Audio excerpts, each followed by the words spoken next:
Hello, everybody, and welcome back to my YouTube channel.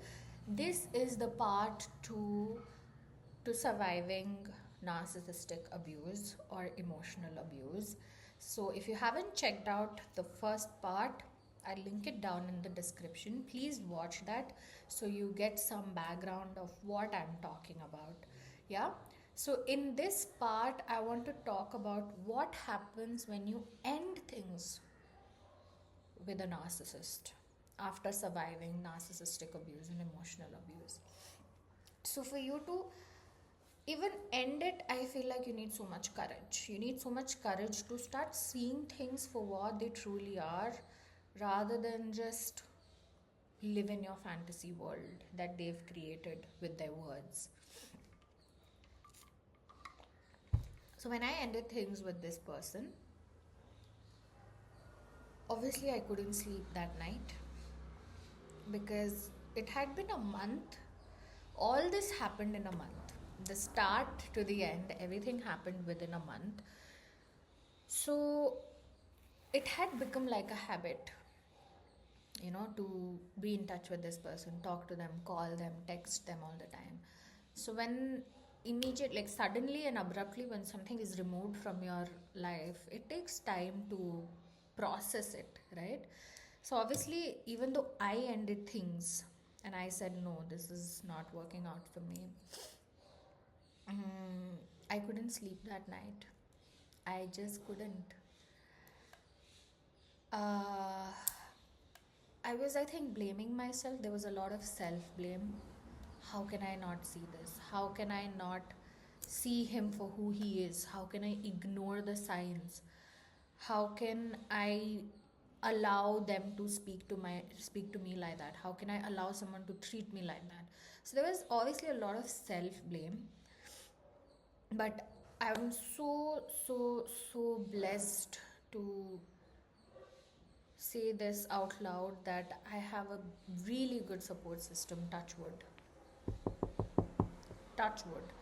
Whether it's my friends, whether it's my family, whether it's my therapist, my healer, whoever it is, I have a very strong support system to fall back to.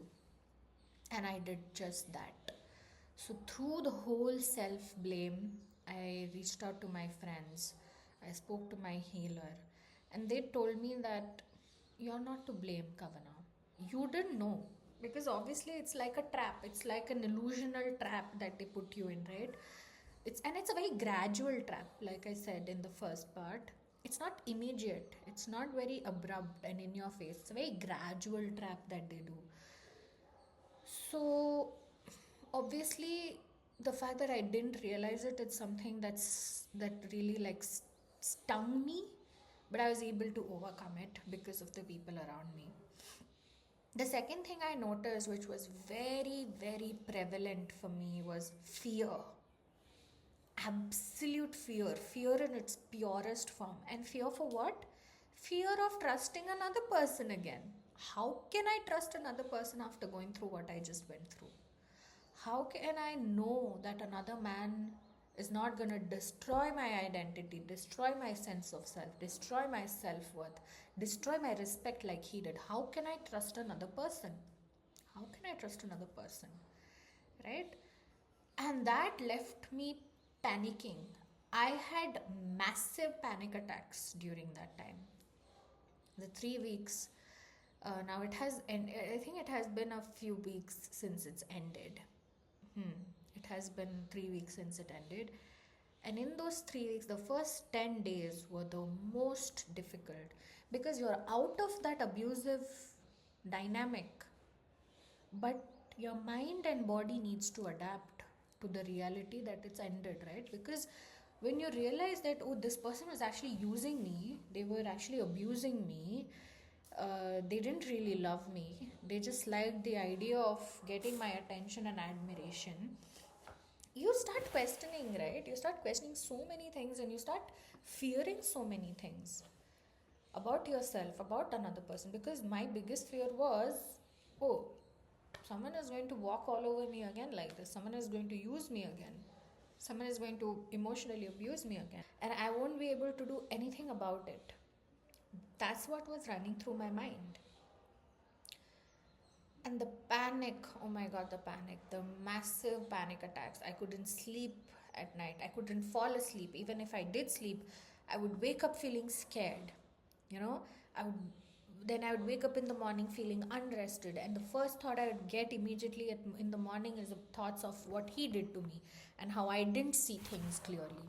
And so it was a lot. It was intense for me to deal with it. But still, even during those times, I had my friends, I had my support system, for which I'm so, so grateful, so blessed for all that. So, and then you start again blaming yourself, you start fearing, how can I trust, how can I this, how can I that. And I think I still have that fear somewhere. Even today, if you ask me, I will not trust a person immediately. I will not trust them. I will obviously first do a, what is that? Quality check, whatever, fitness check. Because I'm not gonna trust another man so easily. Because you never know who's gonna turn out to be a narcissist, right? So, yeah, along with that, panic attacks were really bad. My brain and body did not feel safe. I didn't feel safe in my own house. And I think I constantly needed reassurance that I did the right thing. I needed reassurance from my friends. I needed reassurance from my prayers to God that something better is coming. There's a reason. And I think the biggest question I had about this whole situation is like, why me?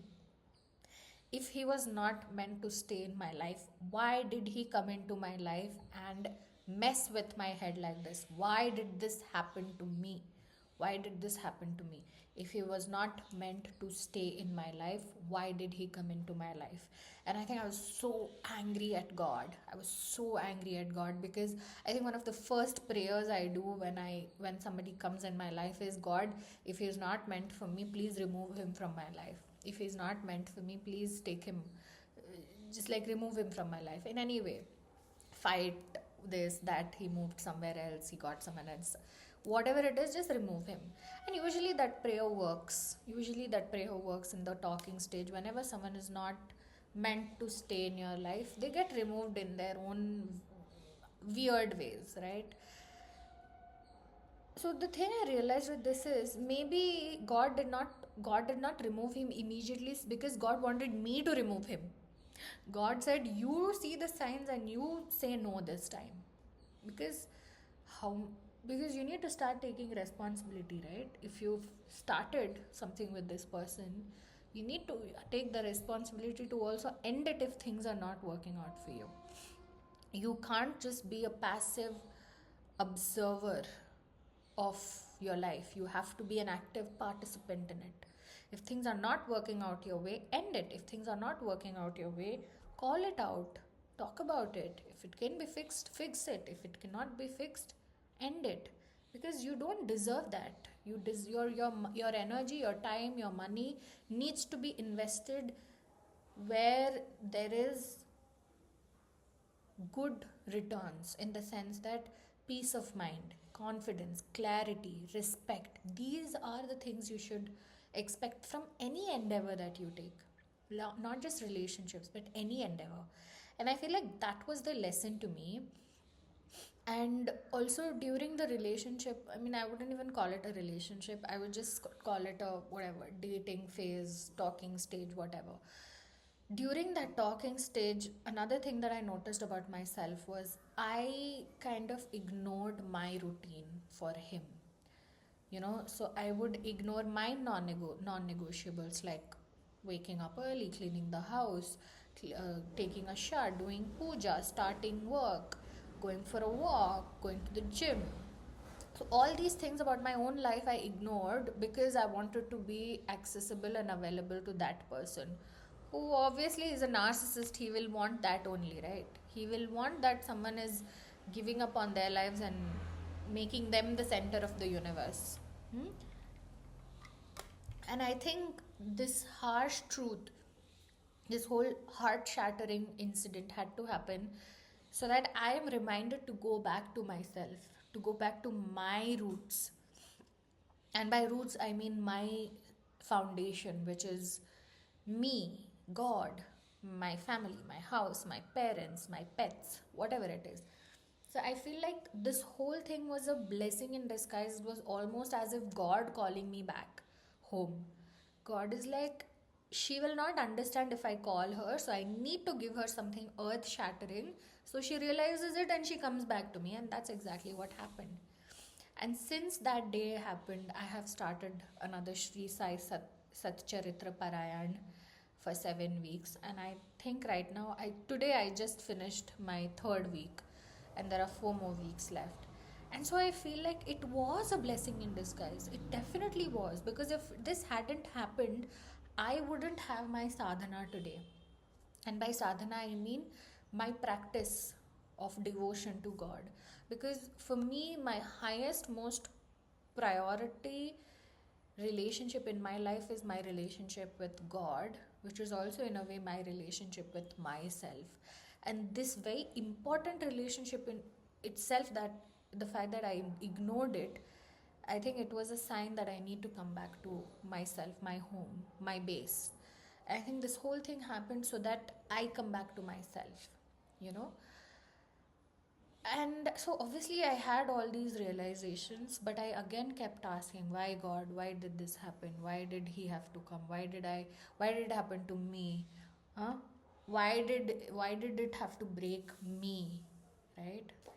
Why did I have to be in this? Why did our paths collide? I had so many questions. And obviously, you don't find all these answers, right? Like, who can tell you why? Who can tell you why he came into your life? Why he broke you like he did? Why he destroyed your peace of mind like he did? Who can tell all these things except for you creating your own meaning out of it, right? So, my own meaning out of it was that, okay, maybe we had a karmic tie which had to, happen in this life, in this lifetime. We maybe I have hurt him sometime in the past or in the past life, so now he has hurt me. Maybe it was my karma, maybe I hurt someone else, maybe not him, maybe I also hurt someone else in this life or in my past life, and that is why I'm reaping what I have sowed in the past, whether it is in this lifetime or if it is in the past lifetime. So that is how I am making sense of it. That is how I am bringing meaning to this incident. And it's giving me comfort. I'm not gonna lie. Just knowing these things is giving me a lot of, consolation and solace. And yeah, so, karmic ties and coming back to God. And I think, in a way, also putting me on a path of dharma, which is righteousness, right? To actively and mindfully make sure that you're not hurting somebody in the process, right? uh, Make sure that you are being a good human being, that you're walking through life with your moral compass, and no matter what happens with other people, with other situations, your moral compass is always straight. So I think that is something that I learned from this, and that is how I am making meaning of the situation that happened, and that is how I decide to move forward. But another big thing that is helping is just simply time. Simply sitting, having patience, not doing anything. Right? Of course, I feel like talking to him. Of course, I want him to call me and text me and apologize to me. But you can't expect that basic empathy and humanity from someone who didn't give a care about you in the beginning. He didn't care about you in the start and in the duration of the dating period. Why do you think he will give a damn now after things have ended? He never cared. It was never about you for them. It was always about themselves, right? So to expect a call back, to expect a text, to expect an accountability, to expect an apology, all these is things that I want, but I know that it's not realistic because he is not emotionally intelligent enough to do that. He's not equipped with the intelligence and the wisdom and the dignity and respect and the humanity. He doesn't have all that to come back and give it to me. And that is a reality I have to accept. If he did not care about giving all that during the dating period, it's unrealistic to expect him to come back and give it to me now. And I think that's how I am giving myself my own closure. And that's how I am making things clearer for me. And that is enough. And obviously, in the face of intense anxiety, panic attacks, intense emotional distress, sleepless nights, I always have my support system to fall back on. Again, touch wood. So, yeah, guys, that is how things ended with the narcissistic, abusive person. And that is how I have been on the journey. I think I'm still in it. It's not ended yet. It's still like I feel like I'm still healing. And I realize that healing is not linear. It's not like, oh, from 10 to 20 to 30 to 100% you're healed one day. No, it doesn't happen like that. Because some days I feel like I'm 100% healed, and then the very next day I have another panic attack. So it's not linear. It comes in its waves. It comes in waves. Yeah, I think that's a very perfect and apt analogy, that healing comes in waves. Sometimes you feel like you've completely healed, and then the very next day it's back to square one. But with every cycle, with every wave, you're becoming stronger. Because I feel like the first day, the first panic attack that I had, and the first sleepless night that I had, compared to the sleepless night that I have now, the intensity has reduced, right? So that is an indication that I'm healing from this. It's going to take time. It's going to take more revisiting the same things, blaming, fear, anger. Of course, you have to revisit these things again and again and again and again, process it, feel it, and let it go. So I'm willing to give myself time also to heal from this. And what I'm doing in the process is I have a routine set in place for me, which from which I am not going to move away. I'm not going to stray away from this routine. So have a routine as soon as you wake up. Have a morning routine, have a work routine, have a nighttime routine. So having a routine has helped me a lot. Initially, it was very difficult to stick to the routine, but you just have to do it. You just have to do it imperfectly the first few times. And one thing that also helped me is just having to-do lists every day. Like, I just had a chart and I had all the days, and I had like a bunch of things that I had to do every single day, no matter what. And because of that to-do list, I used to check off things every day. And now, after checking it off for, I think, a good 10 days now, I'm in the routine. So I don't need the to-do list now. So having a routine every day, giving time for some act of self-care, whether it's reading a book, taking a nap, talking to a friend, journaling, meditating, reading a God's book like Bhagavad Gita or whatever. So all these things, feel like self-care to me, so that's why I'm doing it. Along with it, physical movement for sure. It doesn't matter if you're hitting the gym or not, whether it's doing your household chores, whether it's sweeping, mopping, washing the dishes, taking your dog out for a walk, doing some stretches in your bed. But physical movement is very necessary. And outdoors, be outdoors at least for some time during the day, whether it's the evening time or the early morning. So routine, self-care, being outdoors, calling a friend, all these things have massively improved my situation and helped me process it and deal with it and heal. So yeah, I hope that this video, or rather this series of videos where I spoke about narcissistic abuse and emotional abuse, was helpful to you. Please look out for these signs in your life or in the lives of your friends, family, and the people you love. And again, like I said, try to avoid getting into situations like this. uh, and if you are in a situation like this, please know that you can walk away, you can walk out, please walk out. No amount of emotional abuse, physical abuse is worth it. No, you are your own person, you are your own individual. You have been given this life by God to achieve your goals, your mission, your purpose in life. Don't make your life about somebody else.